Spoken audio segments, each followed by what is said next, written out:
Hi, Mark here from the Tangent-Bound Podcast Network and host of the flagship show, the Tangent-Bound Podcast. Did you know that we over at Tangent-Bound are always looking for amazing podcasts to promote? And did you also know that we are also proud nerds and geeks of everything from movies, music, gaming, TV shows, and comic books to wrestling, MMA, soccer, and football? Whatever you can nerd or geek out about, we've got it. And if you're interested, we can help you find it. And if you're a show looking for a place to call home, we've got you covered. Side effects may include upset stomach, dizziness, tumors, shakes, and in some rare cases, death from excessive laughter. Though to be fair, it's only sometimes. Other side effects may include diarrhea, gallstones, heart palpitations, and strong desire for cookies on the dark side. Talk to your doctor and visit TangentBoundNetwork.com and see if Tangent-Bound Network is right for you.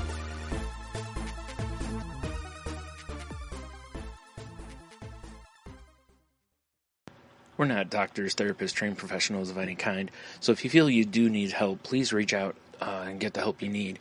We have a whole list of things on our files page over on Facebook at facebook.com/crazylifepodcast, and or just search on the internet for the suicide prevention hotline number, or go to NAMI.org or whatever resource you can find. But just please reach out for help if you need it.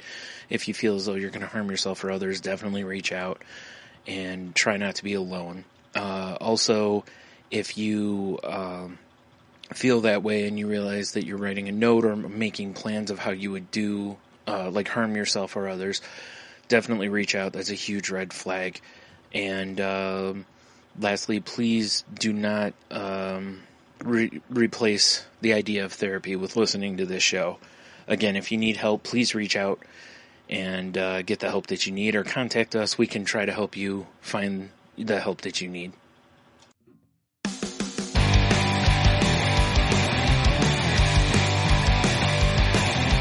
light sucks to the last drop. Are you gonna blow your head off?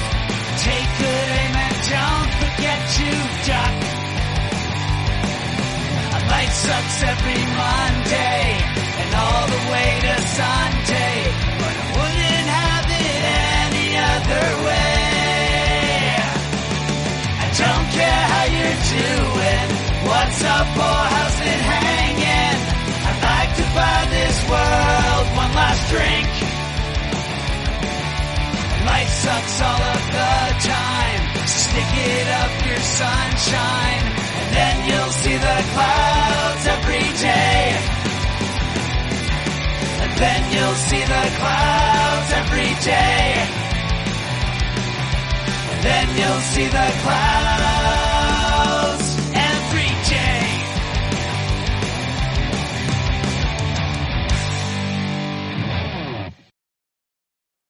Welcome to the Crazy Life, everyone. My name's Jen. I am your hostess for the evening, and with me, as always, we have Brian and Henno. Hey, guys. Hey. Hi.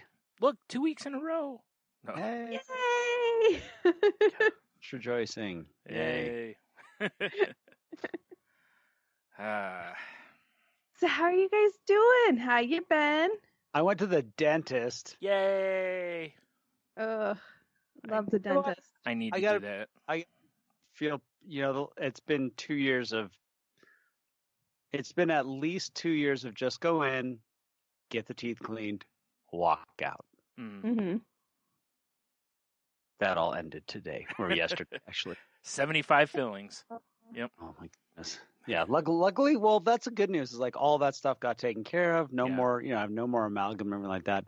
But the one thing that I've put off for like the last, we needed to do it about 3 years ago, was the cone scan, where they do the 3D image of your head. Oh, I've never had that done. Okay. It's awesome. And it just costs some money, and it's one of those things that I always have.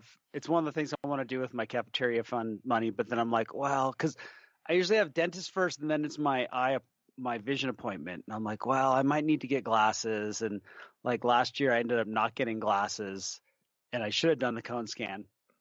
So when I sat down with the freaking dental hygienist of the month, yeah, they're just rotating them in right out of school, and so they don't have to pay them any benefits. It's kind of crump. I run into that at the one I go to, but I think it's more because it's it's for people of low income.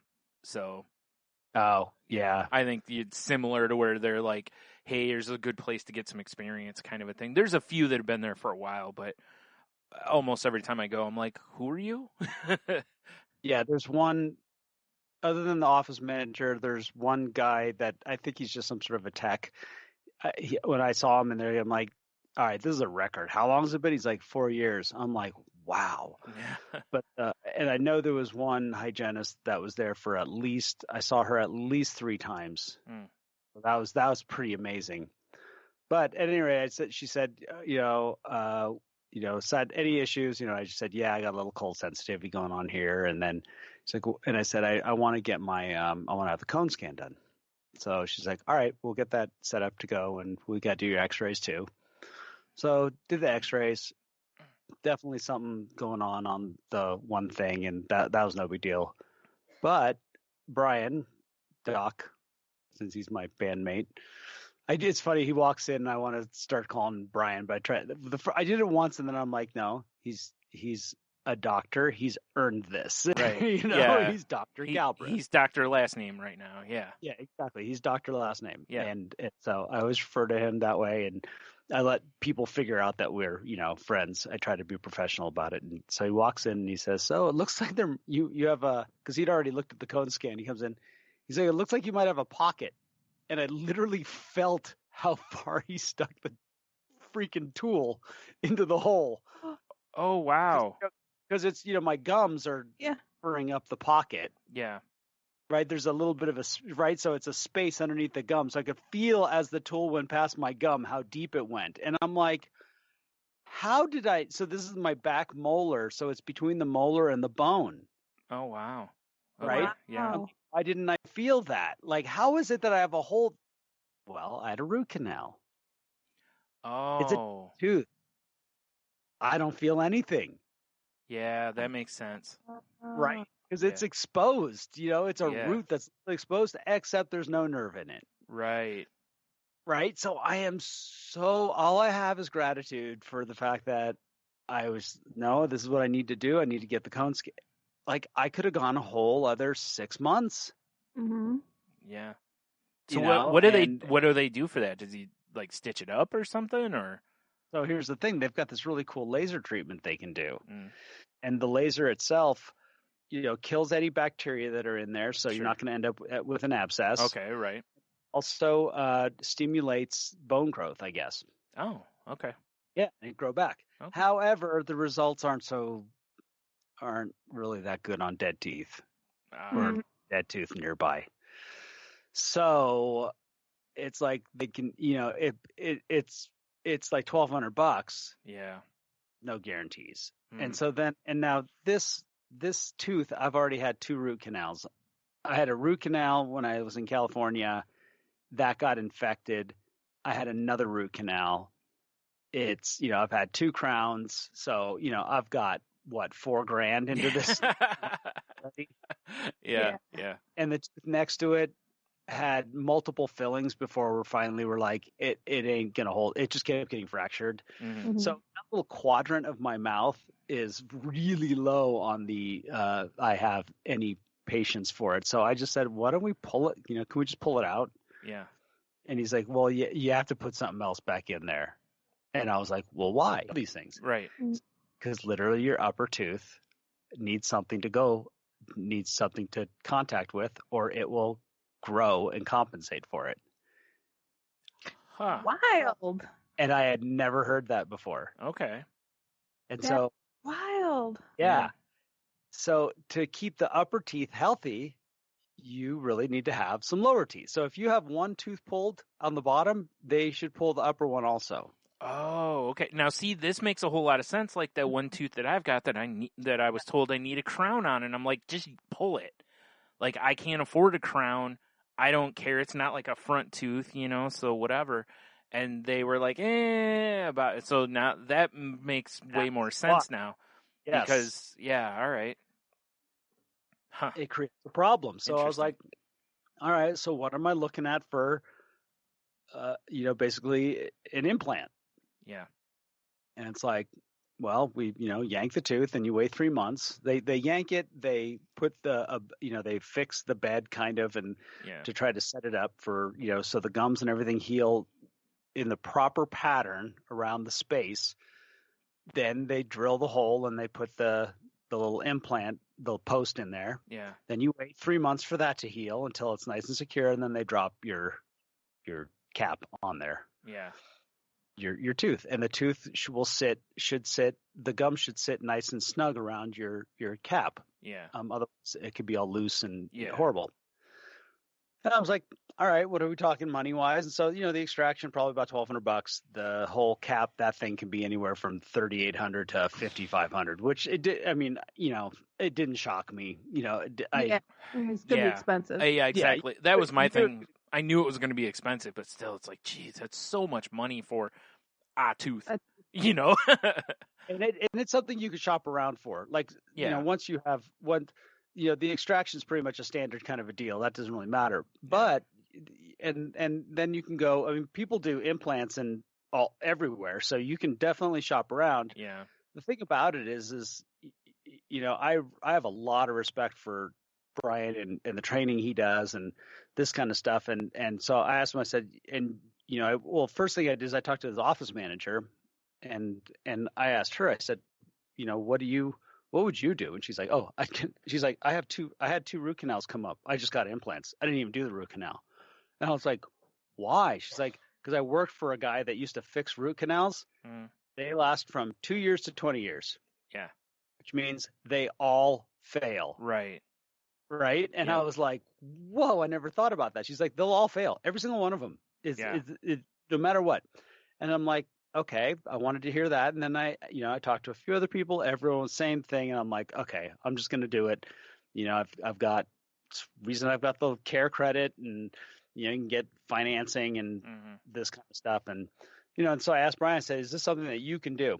And I know it's going to be expensive if he does it. He's like, but yeah, 100%. He's like, I have all the training and everything. As a matter of fact, he's like, I've got a autoclave here where I can take a blood draw from you while we're doing the removal. I'll do a blood draw. We'll run the autoclave, separate the platelets, and I will inject the platelets back into the location to speed up the healing process. Okay. And I was like, that's awesome. And I know there's a price tag with that. Oh, for sure. Yeah. It's like, I'll give you the bandmate bro deal. Oh boy. Yeah. But that's the kind of stuff that I like. That's why I go there, is because he is up to date on, and that is, so to kind of, make all my decisions based off of how it feels, and it feels like the right thing. And I'm driving home and my mom tells me the story about a family friend who decides to get 2 implants done at 90 years old. Oh, my. 90! Wow. I could care less at that point. Yeah, I feel like I'd be the same way. But the rest of his teeth are fine, right? Mm-hmm. Well, he's 94 now. Well, 4 good years. Yeah. That's where I'm like, okay, I will hopefully have at least 20. That'd be nice. Yeah. Sure. But even if I just look at realistically, for the next 10 years, I want good teeth. Yeah. And that's basically priceless. So it kind of it made it a kind of a no-brainer. It's gonna be like, so yeah, March 10th. Oh, and then today today was to get the one filling. I had a filling there that there must have been a little crack or whatever, or a little fracture, and so the filling, that's why I'll have the cold sensitivity. Yeah, that's what I had before COVID. I was actually scheduled. I had 2 fillings I needed to get done for basically that reason. I had one that there was a fracture in, and then there was one that was just an old filling that basically they needed to, clean out and put a new filling in, basically. And then COVID hit, and then all the dental places closed because the last thing anybody wanted to do was be throwing particles from your mouth all over the room. So, so all that, dental work, unless it was like emergency, pretty much was all canceled and all that. So, and then it got to where I'm like, God, I need to make these appointments. I was actually thinking that today. So you bringing that up will kind of keep it fresh in my mind that I need to call, and I need a cleaning too. It's been obviously I haven't been to the dentist since COVID, so it's been a year. So I'm well beyond the point where I need a cleaning too. The reason I'm so real proactive about my dental stuff is because I did go through a period of just ignoring it. Because I had a root canal in California that was horrible, and I just I just didn't want. There's nothing dental wise that gets better the longer you put it off. True. Yeah, that's absolutely true. But you can still hope, and I've been putting off my dental work for a very long time, and I need to get my butt in there. Mm-hmm. I know I do. None of it gets better. Nothing improves. It just doesn't happen. That's my experience. So I'm just like, I'm on it. So the best part is, and I used to get so mad at anybody who would like not go to the dentist or whatever, and they had insurance, because for such a long time I didn't have any dental insurance. Mhm. And I'd be so mad. I'm like, God, I wish I had dental insurance, because I know there's stuff I need done, so now that I have it, I try to stay on top of it. Just COVID sidetracked me pretty bad, except for the crown, which that's just a money thing. I just can't afford, crown is a money thing. And that was the other thing, was the insurance is like, of course I wasn't sure where it was going to pan out, but right now I have good insurance. Who knows how long that's going to be? Because there's always a negotiate. Like usually, health nowadays they're bundling health plans. So it's like you have your health insurance, your vision, and your companies are doing that. Yeah. And the next bundle might not be that good on the dental part. That's right. I might go back to the crummy one. So it's like, all right, let's just do this now. Yeah. But so today I go, yesterday they're like, oh, we had a cancellation. We can get you in tomorrow at 10:50. And I generally don't like to do dental work in the morning, because then I have to go back to work and half my face is asleep, and it just, it just sucks. Yeah. And somewhere in the process, the Novocaine wears off and I feel sore. Well, I get in there and usually Brian's pretty good about getting the Novocaine done right, but Dory, their office manager, I've got this one nerve that she just can't hit. Well, freaking Brian hit that, like literally, he hit the nerve. Like you can't physically hit the nerve because of the way the needles are done and everything like that. Right. However, I literally felt the electrical go down my jaw all the way to my front lip. Oh wow. Oh wow. It is literally, because that's what, right? When you have rear work done, you should feel numb to the middle of your front lip, right? He hit the nerve. I mean, like got near it or whatever, and it did this little like, and I was like, I never felt that before. I was like, whoa, like that was weird. And then I got numb instantly. Like it was like the next thing you know, like I was doing the whole Bill Cosby. Yeah, right. I'm like, let's go to work. Yeah. I'm like, good. As long as I feel nothing, I'm good. Yeah. I'm a two-shotter. Me too. They don't. I'm a two-shotter. Yeah, they don't mess around with me because I feel everything. So I just tell them ahead of time. I'm like, just double me up. Yeah, that's usually what happens. I was amazed. So it was all in all, it was a good experience, and I'm taking that as my win for the week. That I was proactive about, even though I'd put it off for a while. I got the cone scan done. I did what needed to be done, and I'm just facing it as just nope. This is my health, and there's no. The same thing with my I have tendonitis right now in my wrist, and Tom for Doghouse, our kind of band leader, his son broke his femur, and so he's got a teenage kid in the house that can't do any physical activity. A kid that's used to doing 16 hours of physical activity every day is doing nothing. Yeah. Right. And part of Tom's physical activity was going out with his son on the weekends and doing stuff. So Tom is just antsy as could be and wants to play music. And I'm like my hand hurts a lot. Yeah. So it's every week. We're going to play this week. And so finally today I'm like, and he's a doctor. Right. Right? Yeah. He's a doctor. Yeah. Like, no better. 6 weeks. Right. Nothing heals in less than 6 weeks. And this is my whole thing was, it's like you don't cheat death and you can't short circuit healing. Right. All right. Yeah. Sometimes you can you can make something take a lot longer to heal. Right. But pretty much 6 weeks is about everything that the human, no matter what, it's 6 weeks. Well, and in tendinitis is one of those things. The only way it gets better is rest.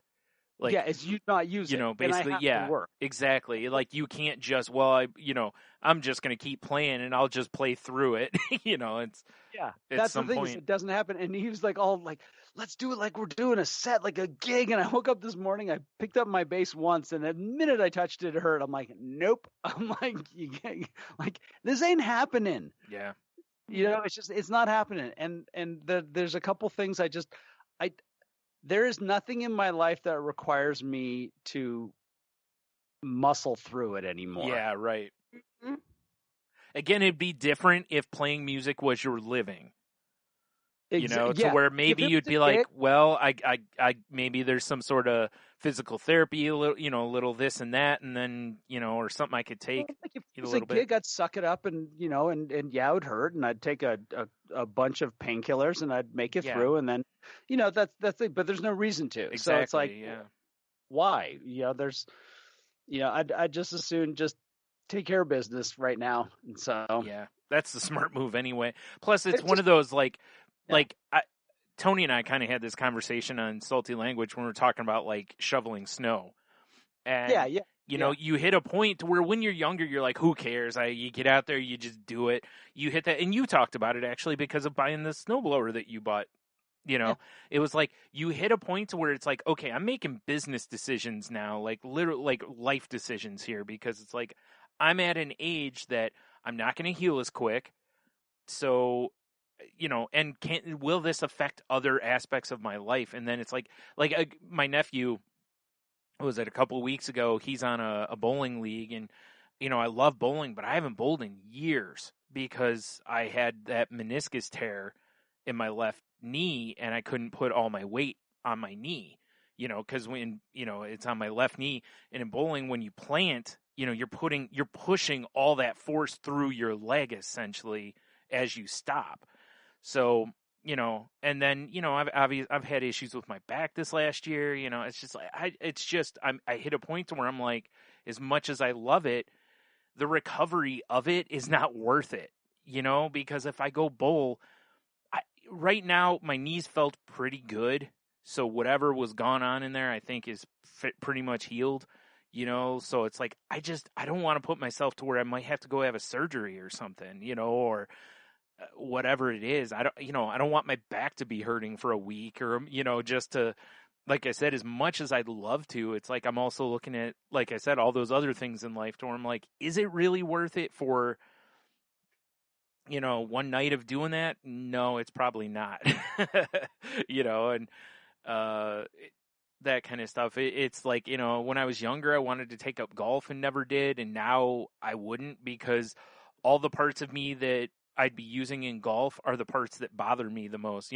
My back, my right elbow, and my left knee. And I'm a left-handed golfer. So that means all the torque comes through my left, my back leg is my left leg. And, so it's like, and so, like I said, I just look at some things in life and go, nah. For me now, it ties in with my mental well-being, because anything that fatigues me physically fatigues me mentally. Sure. And I give myself a better chance to be in a better headspace if I'm taking care of myself physically. And it's not like I still haven't gone to the gym. Last night I sat down, I've just been on a sweet tooth kick this week, and I don't care. I ate so many gummies to the point of where I'm like, oh, okay, I loathe myself right now. Like, I literally I kept, and I took that one, and I'm just like, oh, this is horrible. I did that a few nights ago with, I don't know if you've had them or not. That Sweet Tarts has these ropes that are chewy, and they've got like a filling. Yeah. And I love the cherry ones. And I got like a big pack of them, and I'm just sitting there as I'm playing video games, and I'm just nom, and I'm like, I should stop. And I look over, I'm like, dude, there's only one left in the bag. Like, I've eaten the whole thing. And I'm like, well, that explains why my stomach's like, what are you doing? Yeah. When I got up, I'm like, I just want to drink all the water in the world right now to flush this out of my system. Yeah. Yeah. But I'm not talking about like that idea of like the best mental health comes when you're in your best physical health, that kind of thing. I'm just talking about when you're not dealing with pain or dealing with discomfort, and the less that I'm the more I'm taking care of myself as far as I'm minimizing my just general discomfort, the better I set myself up for being a better headspace. Totally. I shoveled snow yesterday, and I didn't shovel very much of it, but at one point my back was bothering me, and I stopped for a few minutes, and I was like, all right, I'm on, and I went back to it. And then last night I'm in bed, and I'm like, God, it's like, why is my lower right side so tight? And I'm not thinking it was because, I was scooping to my left and throwing that way, and I'm not used to doing that, so, and I was like, man, so I took a couple ibuprofen and, put some, BioFreeze on my back to kind of help, and that helped, so I was able to sleep. But I woke up today and was like, just that area was stiff, nothing else, just right there was just so stiff though. And I'm like, so I just laid flat in bed for a while, and I was like, man, I'm glad I didn't have to do more, because I would have done it, and then I'd probably be in a worse situation today, to where I'd be like, and then again, I think about bowling, and all it takes is one throw that, if your back's a little tight, and next thing you know, it's like, man, I might lay myself up for, the last time I threw my back out a little bit, it was a couple weeks before it was back to, regular. And I basically, all I could do was lay around. And like you said, for your mental health, that's horrible. You can't, you can't get up and go do anything. So it's easy for me, especially, I can fall into a depression that way, so I have to think about that too. So, there's a lot of things that go into it, and it stinks. And really, the answer for me is simple, because it just means I need to move more and exercise and stretch, especially the stretching, to loosen up my hamstrings and my back. But yeah, so I get where you're coming from with that. So that's my message for this week. Take care of your business. That was my message last week too. Yeah, it's good. We're taking care of business on this show. Yeah, TCB. Yeah, like I said, I was fortunate enough with the snow, like I was talking about, but my neighbors had their snowblower out and did a path all the way up the car, all the way up to our steps. They did behind the car. They did the sidewalk. So all I had to do yesterday was just clear off a good path on the porch, because we had people, or a guy coming over to look at our furnace, because our furnace quit blowing hot air. And it turned out it was just a safety feature. The vent on the roof got clogged with snow. And when that happens, the furnace quits producing heat. That way you don't get a backup of carbon monoxide. So that, it ends up, it sucks because you have to pay, we paid somebody to come out and find that out. But at the same time, it's like, well, at least it wasn't something wrong with the furnace. It actually means the furnace was functioning correctly. That's true. So that's good. And it was, literally the guy was out here for, I don't know, half an hour or so, and maybe 45 minutes, something like that, and so we were fortunate enough that it was cold in the house, but it was still 60 degrees in the house, so it was tolerable for sure, and so between those things, it was, like I said, definitely looking at how fortunate we were, that it wasn't a furnace going out like me and Jen had at one time. It was like the coldest night of that year, and our furnace went out. had to have a new furnace went out, and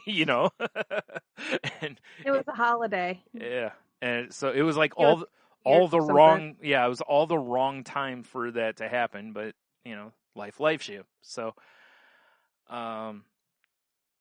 so we got through that, no problem there. But also, I was fortunate that the snow that we got was like a powdery kind of snow, so it was not heavy. So, again, because I'm thinking about how my back feels is tight today, and it's like, man, if that was a heavy snow, I would have probably killed myself trying to shovel what I did yesterday.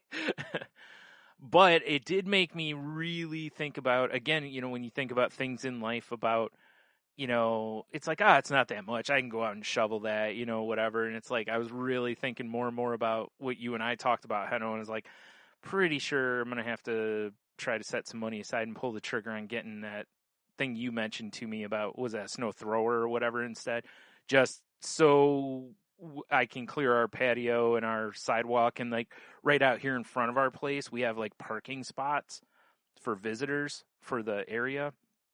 And the problem is that the park only plows that area if there's no cars in it, basically. Well, there's always cars in it.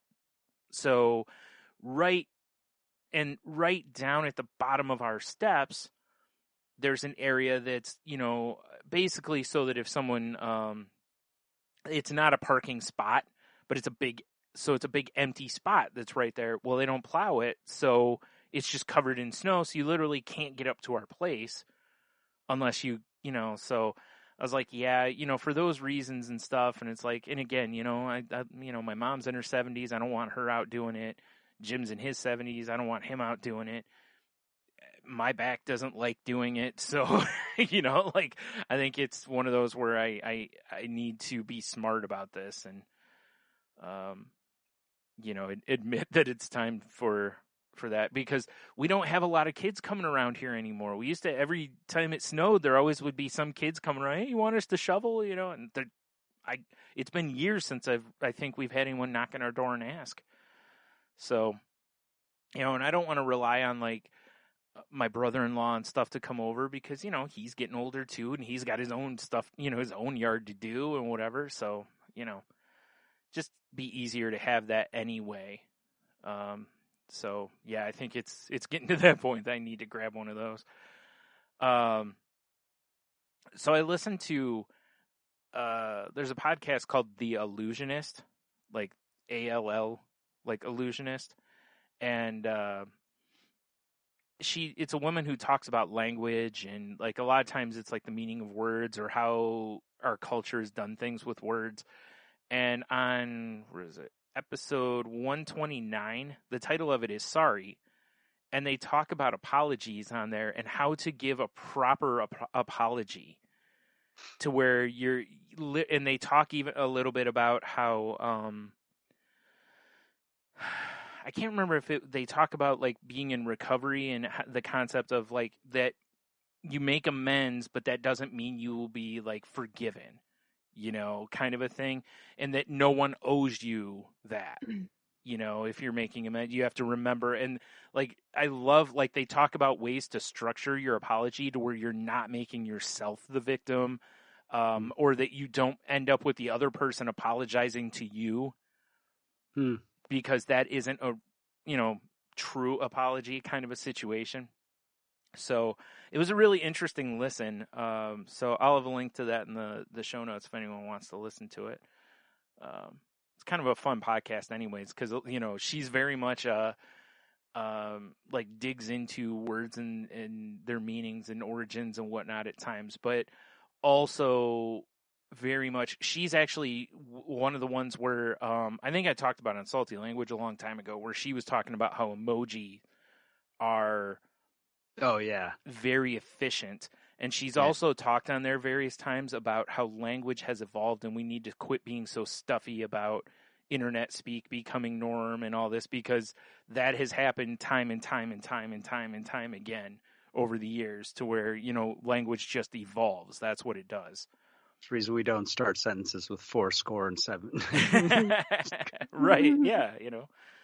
So, our forefathers. Right, you know. And really the goal in communication is to be efficient, to deliver your message. You know, the more you bloat it, there's more of a chance of somebody not understanding what you're trying to convey. So, you know, but anyway, you know, like I said, it's kind of a fun listen sometimes. Other times it's, you know, it's got its hits and misses like a lot of shows, but there's been some that I've really enjoyed. The one on foods was interesting too, because they talked about like a vegan restaurant was told like that they couldn't call, you know, like they had a vegan tuna sandwich, and they weren't allowed to call it that. They had to call it something else because they felt I can't remember who the governing body on it was, but they felt that some of their food titles were misleading to people. And, and the woman whose restaurant it was like, we have right on the sign that everything is vegan. So it's like, yeah, if you go in and, you're looking and a place says everything is vegan, if it says cheeseburger, you should understand that it's not cow. Like that seems like a duh kind of situation, but that isn't how it works. So so that was an interesting listen too, about how the woman had to come up with new titles for different foods, because I think she had to call it like tuna like or something like that. It just ruins it's like if you read a package for food, the best one that I can think of off the top of my head is like American cheese or whatever, where it says like a cheese food product or something to that effect, and you're like, food product. Yeah, you're like this. All right. So, yeah. But anyway, that, like I said, that was kind of an interesting thing. And I think it kind of fits with our, like the stuff we talk about on here too, about, how to give a good, honest, or an earnest apology, when we really do, really do want to apologize for something, so that we're not just setting ourselves up, basically, like I said, setting ourselves up to get an apology in return kind of a thing, turning yourself into the victim there. Yeah, I was trying to think. There was something else I was going to talk about, and I don't remember what it is now. Having to do with apologies. I think it was actually you, Brian, that pointed out to me that you should always ask why. When someone apologizes, if they don't tell you, you always ask why, because that's how you can truly tell if it's a true apology. Yeah. It's like, why are you saying I'm sorry? Well, because it's the truth. They get it, yeah. Like, really what ends up happening so many times with people is the reason they're apologizing isn't because they're sorry. It's because they got caught, and that's where I always have a problem with apologies. Is if that's your reason for apologizing, then I'm like, Mm-hmm. Exactly. It reminds you of a little kid. Like when a little kid says, you teach them to say you're sorry, but, it's more important to know why you're sorry. Mm-hmm. If you just teach a kid to say I'm sorry, they just are saying it to get out of trouble. Right. And that's, don't get me wrong, as adults, that's generally the reason we apologize, but this is true. But we need to at least have some semblance of understanding as to why. Yeah, we should just strive for a little better than, Yeah, because I don't want you mad at me anymore. Yeah, I don't. Yeah, exactly. So I guess that's it for me. I can't think of. Actually, I remember what it is now. I've been really struggling the last few weeks, like depression wise. Like I've been doing mostly nothing but sleeping. I've just had no want to do anything. I know again, it's a situation where I know like the weather does not help, because I don't want to go out, because it's been too cold, too much snow. I just don't want to deal with it. And of course the worst thing is I'm laying in bed a bunch, and when you lay in bed a bunch, you just start thinking, and I've really been just beating myself up with the feeling useless and worthless, because I just don't, I hate so much that I just don't feel like I have any, not just no direction, but no like idea of direction. Like I literally feel like somebody who's standing in the middle of somewhere where there's a ton of fog, and someone's like, hey, figure out how to get home. And you're just like, I can't, I just don't see any roads. And I don't remember what I was on the other night, but I saw something that was interesting to me, and I don't know how far this will go or whatever, because I haven't started looking into it or not. But apparently Michigan has a thing called Michigan Reconnect that just like rolled out, and it started out as something for like state workers and whatnot, or people who work for the city or state or whatever. But it's going to roll out to everybody apparently in Michigan. That is, you can go to community college in your district for free as long as you are 25 or older, have lived in Michigan for a year, have a high school diploma or equivalent, and have not yet completed a college degree. And which means I qualify for all of that because I've gone to college, but I never got a degree. Right. Because I thought about college different times, and I'm like, God, I don't want to rack up more debt. You know, I already owe so much in student loans, and I don't want to I don't want that to go up, you know? So you know, if it wasn't for COVID and such, like there's literally a community college 5 minutes from my house. Mm-hmm. And so I need to look at their curriculum and see and contact them and see, you know, what all this means, because I got to see if it, you know, does it cover anything. Like I'm assuming books are not covered, but there might be I don't mind getting financial aid for like books and stuff, you know, if need be, but I don't want to get, you know, I don't want to rack up, like I said, I don't want to run myself another, you know, $50,000 in debt or something on something that I can't, you know, who knows if I'll be able to pay back, kind of a thing. So, but also you can go for a certificate program if that's, or like a skills kind of scholarship thing. So, like I said, I'm going to look into it more.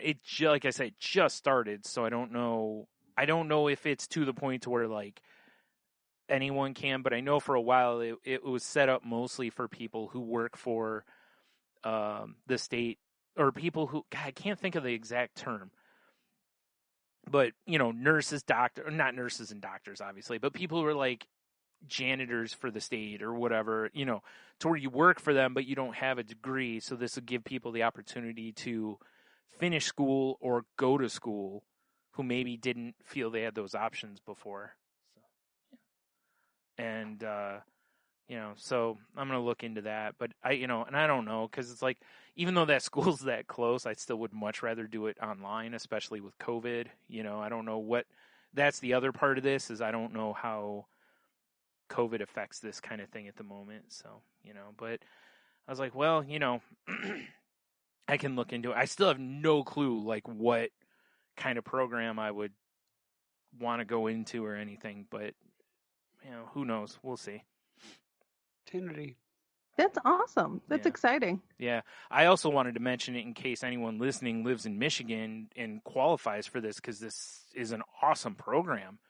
Yeah. You know? Absolutely. And I'd urge people, obviously, if you do think you qualify and this is something you're interested in, probably get on it sooner than later, because I don't know, there may be a limited amount of money. I don't know all the ins and outs like that. So, you know. And I'll put a link for the thing that I found from, it's michigan.gov/reconnect, but I'll have the link in the show notes if anybody wants to look into it. So there you go. That's the other thing I was wanting to talk about. Awesome. Well, so this last week's been interesting. This entire year so far, it's been kind of a crazy 6 weeks for me. But I guess we'll start with the not so happy stuff. But my late brother-in-law, who passed away last year, there was some going on with his condo that he owned, and unfortunately we lost it. So we have to get his stuff out of the condo this weekend, which has been interesting because we've got a bunch of snow on the ground and very cold weather. So on the upside, it's supposed to start warming up, but not till like Monday. Right. Saturday is actually supposed to be in the 30s and sunshiny. Okay, so shorts, yeah. Yeah, so shorts weather. So it's not so bad. Thankfully, it's not going to be in the negatives. Yeah. Which, you know, that was a fear. So, silver linings, and closure. Closure's always a good thing. Yeah. So this is definitely going to give us closure and the time to be able to move on. Yeah. But so that's been weighing heavily on me. But also, I've had an absolute ton of anxiety because I've had a lot of good things happening for me. I won some online. I won some money, and I had a really good appraisal on my house, which is wonderful, and a lot of stress going off my shoulders. And a lot of good things are going my way. Huge anxiety, which you wouldn't think would go hand in hand. You would think the anxiety comes with all the negative stuff. Anxiety shouldn't come with all the happy stuff. But nope, just like the negative stuff, it comes with the positive stuff too. So I've been making sure I take my meds, of course. I've been staying on top of that. I've been doing my breathing exercises when I get overwhelmed. And I've been really kind of focusing on trying to keep some semblance of a balance and calm and really in perspective, and really been working hard on keeping my perspective on things. It's really been difficult because there have been such really good things in my life, and some not so good things in my life. So my life has been going quite unbalanced. So trying to keep myself balanced in the midst of it all is kind of a trick, trying to figure that out. So I've been kind of working with that, which kind of leads into the topic that we're going to talk about today, which is accepting the good in your life. Because when I started, I got to the point where, and I was telling Henno and Brian a bit about this before the show, is I almost didn't want to tell people about the good things that are happening to me because I didn't know why. And so I stopped and I was thinking about it. I'm like, okay, let's break this down. Why are you having anxiety? Why are you scared to tell people? Why are you afraid to share good? And part of it was because, well, first, I didn't want to be a braggart. Other people are going through a lot of things right now. And so I didn't want to make someone else feel bad. But that's awful presumptuous of me to assume that they're going to feel bad and they're not going to. It's mind reading. Yep, it's mind reading. So. You know what mind reading is? Oh, let me guess. It's distorted thinking. I haven't brought that up in forever. I know. It is distorted thinking. Yeah. It was a softball. Yeah. Who am I to presume that they're going to feel bad and they're not going to feel incredible joy and happiness for me? Well, here's a great example, right? Like financially, I'm not in a great spot by any means. And I immediately wasn't like, stupid shit. I was like, that's awesome. So, it's, but don't get me wrong. They're probably. Of course, then afterwards, he planned the kidnapping. Oh, for sure. I know where, yeah. I mean, yeah. I'm going to hack her accounts favorite now. treats are bacon, just letting you know. Yeah. Molly is my dog, folks, so alluding to kidnapping my girl. Nah, just hack your accounts first. There you go. It'll be easier. But, so that was the first part. Is I'm like, okay, so, I don't want to sound like a braggart, but on the flip side, I'm assuming that people are going to be not happy for me when they have been amazingly happy for me. Mm-hmm. The second part, I did win money online gambling, which is legal in the state that I am in and completely above board and all that good jazz, but it is not 100% looked upon as a good behavior. So I think there is some connotation to that, possibly from my upbringing, possibly from society, regardless, there's, some stigma associated with that is affecting me. And like we talked, it's like, you like, as much as this also is mind reading, there's something to it, which is, there's going to be at least one person or people that are going to give you the, the judgy whatever about it. And it's, you can full on understand why a person wouldn't want to like tell why. It's kind of like, for a while, remember when people would like, they met on Tinder, but we met at this or that. It's like, who cares? People are doing this now. Like, it's fine, So, yeah. Yeah. So, I mean, there is a bit of that in there for sure. And the other part is any sort of swing in any direction is very unsettling for me. Change is hard. I always thought I was very flexible and I moved with change really easily and all this other stuff. And those are big old fat lies I was telling myself. Because I do not handle change well. Right. I do not handle good, bad change. It doesn't really matter. Any sort of change. In fairness on that, this is one of those you are not alone scenarios in that humans in general don't deal with change well. Like, most of us don't. Like, we generally have to work at being good at handling change really well. Most people, when there's a big change in their life, it's, it causes stress of some sort. And don't get me wrong, it can be good stress. Like, you can have very positive changes in your life where, like, your brother gets a great job opportunity, but it creates the stress of having to move. But he's, I'm sure, more than happy to take that stress, versus a job lost somewhere to where you're like, oh, what am I going to do now? That's a whole different and, worse kind of stress to handle. Yeah, exactly. I was thinking too, there's another thing that could be like, when you think about the concept of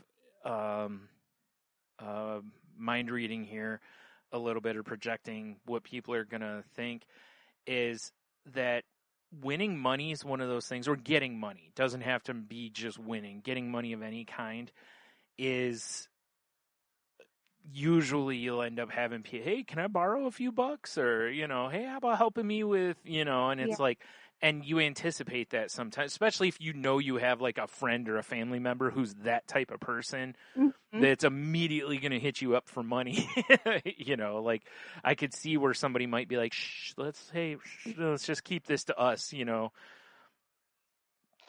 Exactly. There's always that too, for sure. So there's a lot of different things involved in it, a lot more than I anticipated or expected to happen. Well, and it's funny too, because like you mentioned, having the anxiety for good things or whatever, and it reminded me of episode of Married with Children where everything starts going right for Al, and he's like sitting in the living room and he's got like I think he's got like a helmet on, he's got like sandbags and barbed wire around the couch and everything, and and Jefferson, I believe it was, is like, you should be happy. What's going on? And he's like, don't you understand? Whenever a Bundy starts accumulating good luck, an equal, amount of bad luck starts, adding up. And he's like, it's simple Bundynomics. And it's one of my favorite lines they ever had on that show. And I've basically been that way in my life, where generally I like, whenever something starts really swinging good, I'm always like, okay, where's it, where's the pit, like like I see the carrot, exactly. I'm reaching for it, but I know there's probably a trap door here somewhere. And that's the other part. And I was going down that path, and a good friend of mine and I had a conversation, and they mentioned that you have to embrace and move through the negatives as well as embrace and move through the positives. He's like, they feel different, but they're the same process. You kind of have to go through them. And there is no such thing as a set amount of positives or set number of negatives and all this other stuff. Life is going to life you. There's ups, there's downs, there's, in betweens. And you just have to ride the roller coaster. You struggle to anticipate and predict the future and try to see what's going on right now.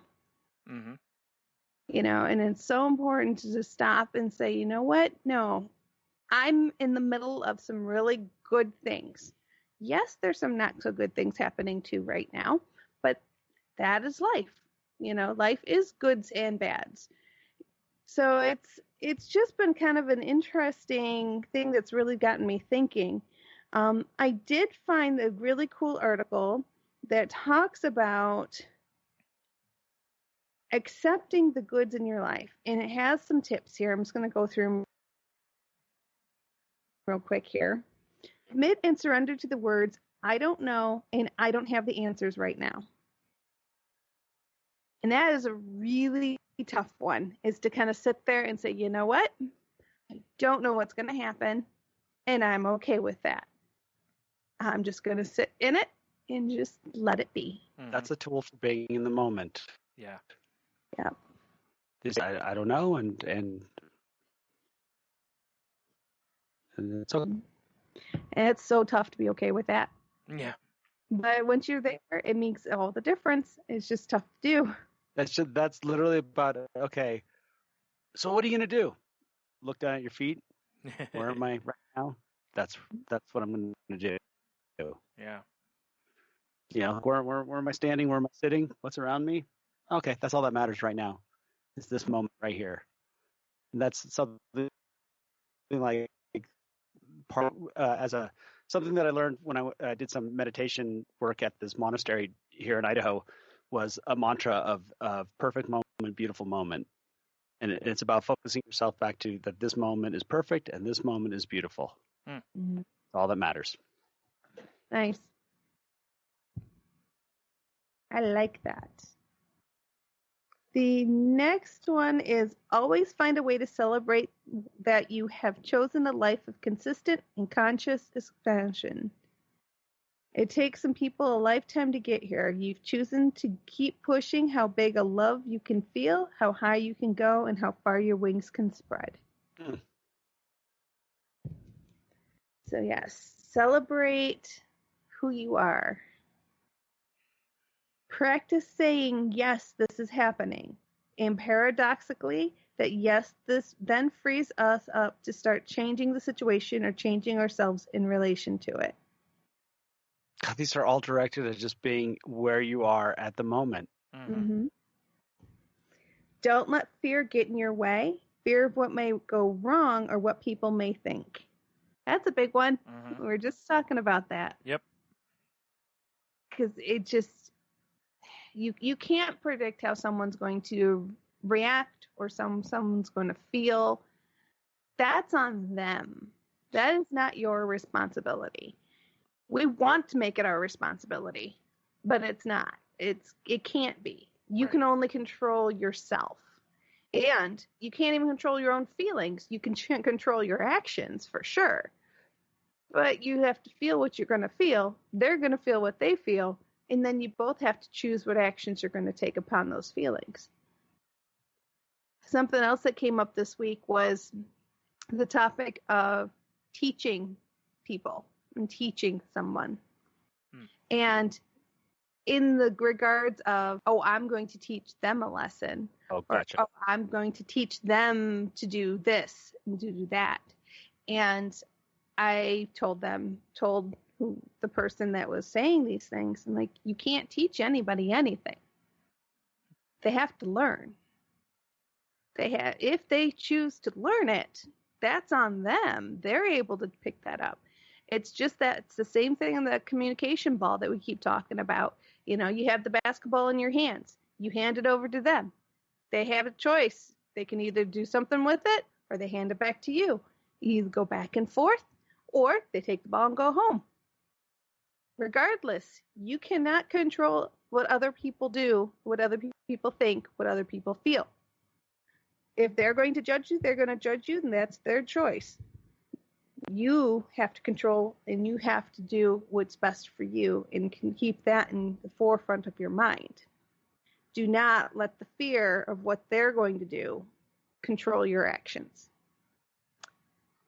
Let go of your biases. Don't get too caught up in what you or others think you're supposed to feel, be, or have. mean, that's another huge one I was talking about this week. You know, I have an obvious, as much as I enjoy responsible gambling, I have my own personal bias against it, obviously, because I'm projecting that on others. You know, somewhere in my history, and I don't really quite know where, but there is a stigma that I got associated with gambling that I feel a little ashamed or guilty of. So that's probably something that needs to be unpacked at some point. Yeah. You know? Have a clear understanding that life is a journey and not a destination. The journey will be amazing if you have a glass half full mentality and live in a place of gratitude. Kind of reminds me of the marble lesson. Do you guys remember this one? Professor has a jar and he has marble, sand, and water next to the jar. Pours the marbles in and tells the students, is the jar full? And then students say, well, yes. He's like, grabs the sand, pours it inside the jar with the marbles. He's like, but the sand fits. Now, is the jar full? Well, yes, now the jar is really full. And the professor's like, really? Grabs the water, pours the water in the jar with the marbles and the sand. And looks at the students. He's like, is it now full? And they say, well, yes, obviously it's now full. He's like, probably. But the whole goal is just when you think you're full, just when you think you've done enough or you can't do any more, there's always room. There's always room for more if you just keep trying, keep pushing, and keep growing. Let's see here.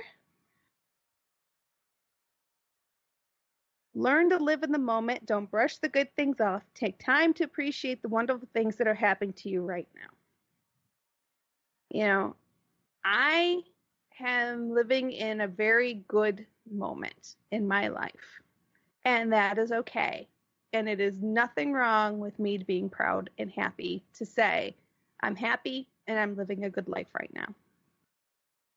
Yeah, you're right. There's nothing wrong with that.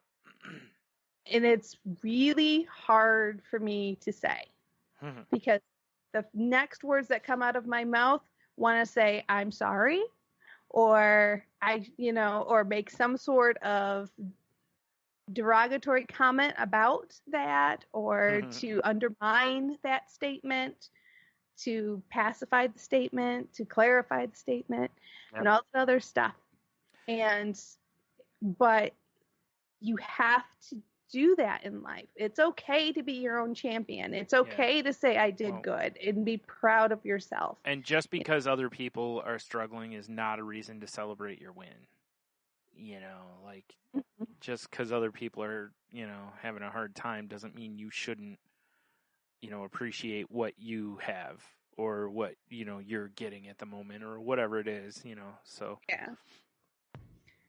Don't be a dick about it. But, yeah, exactly. That's the perspective part of it is, hey, keep in mind other people are struggling, so maybe don't gloat, but there's nothing wrong with celebrate. And again, if you're surrounded by the right kind of people, they're generally going to celebrate your wins no matter what. Yeah. Because they're actually rooting for you, no matter what. And isn't that amazing when we can do that for others and then we're shocked when others do it for us? Yeah.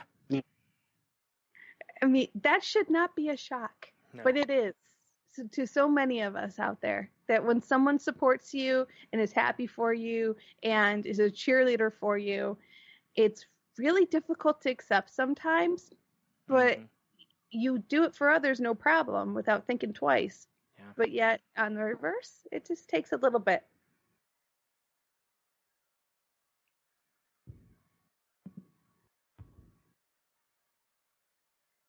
All right, last one, and breathe.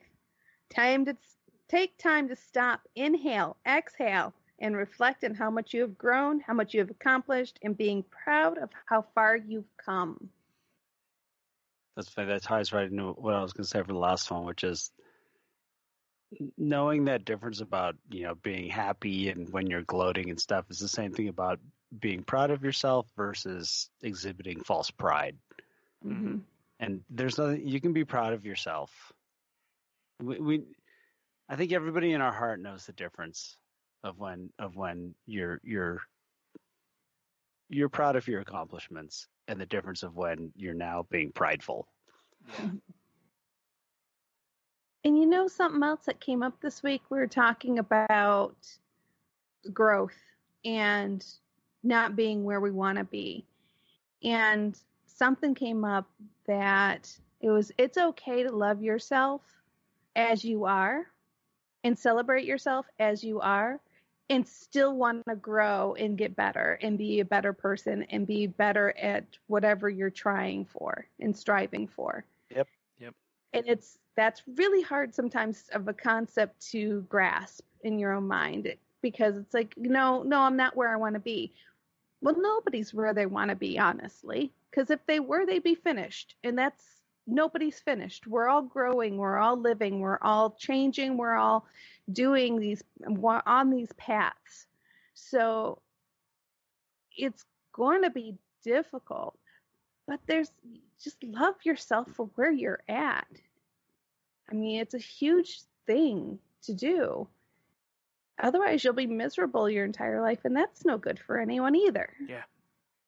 Well, again, that goes back to the happy-ish concept, is even if you're not, like you said, you're not where you are, it's like, well, you could still be okay, where right where you are.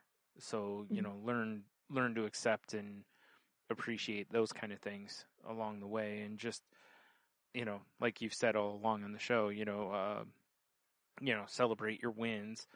Don't overlook those things along the way, because it's like, even though you might be going through a rough patch, there still might be, I've seen quite a few people doing this on like Instagram and stuff, where they'll ask people kind of like, hey, we know the last year has kind of sucked for a lot of reasons, but what are your wins for the last year? What has gone well for you, or what have you, kind of like, what bonuses have you found in life in the meantime?